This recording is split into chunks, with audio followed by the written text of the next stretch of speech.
Hi, hello எல்லாரும் எப்படி இருக்கீங்க? எல்லாரும் நல்லா இருப்பீங்கன்னு நெனைக்கிறேன். ரொம்ப நாளைக்கு அப்புறம் வீடியோ போடுறேன். இது வந்து முகிக்கு வந்து மொட்டை எடுக்கிறதுக்கு போயிருந்தோம். ரொம்ப முடி வளர்ந்துருச்சு. அ எடுக்கணும்னு இருக்கும்போதே இடையில ஒரு இன்சிடென்ட் நடந்துருச்சு. லைஃப்பில் ஏற்றுக்கவே முடியாத அளவுக்கு எனக்கு எனக்கு ஒரு துயரம் நடந்துருச்சு. எங்கள் அப்பாவோட டெத்து. எதிர்பார்க்கல. எதிர்பாராத விதமா நல்லா இருந்தாங்க. இடையில ஒரு 10 டேஸ் முடியாமல் கிடந்திருப்பாங்க. அவ்வளோதான். யாருக்கும் எந்த சிரமமும், கஷ்டமும் குடுக்கல. பார்த்தா இறந்துட்டாங்க. அதுலேருந்து என்னால் இன்னும் மீண்டு வர முடியல. வெளியில பார்க்குறவங்களுக்கு என்ன நல்லா இருக்கா, சிரிக்கிறா, கொள்றா அப்படின்னு நெனைப்பாங்க. ஆனா நம்மளோட வலியும், வேதனையும் நம்மளுக்கு மட்டும் தானே தெரியும். ஸோ நம்ம வெளியில போயிட்டு அவங்க முன்னாடிலாம் எங்கள் அப்பா இறந்துட்டாங்க, நான் சோகமா இருக்கேன், சோகமா இருக்கேன்னு காட்டிகிட்டே இருக்க முடியாதுல்ல. ஸோ யார் என்ன நெனைச்சாலும் என்ன எனக்கு தெரியும் நான் எப்படி இருக்கேன், எங்கள் அப்பாவை நான் என்ன நினைக்கிறேங்கிறது. எல்லாருக்குமே அப்பான்னா யாருக்கு தாங்க பிடிக்காது? அதுவும் பெண் குழந்தைங்களுக்கு அப்பா தானே உசுரு.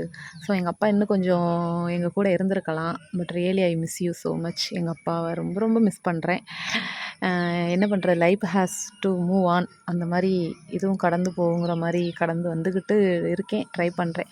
ஸோ அப்பாவோட இறப்பு முடிஞ்சு ஒரு ஒரு மாதம் கழித்து தான் முடி எடுக்கணும்னு சொல்லிட்டாங்க. அதுக்கப்புறம் போயிட்டு பாதம்பரையா கோவில், திருவெற்றியூர், இந்த சரௌண்டிங்கில் உள்ளவங்களுக்கு தெரியும். அங்கே போயிட்டு எடுத்துகிட்டு வந்தோம் நல்லபடியாக. வீடியோ பார்க்குறதுக்கு ரொம்ப நன்றி. தேங்க்யூ.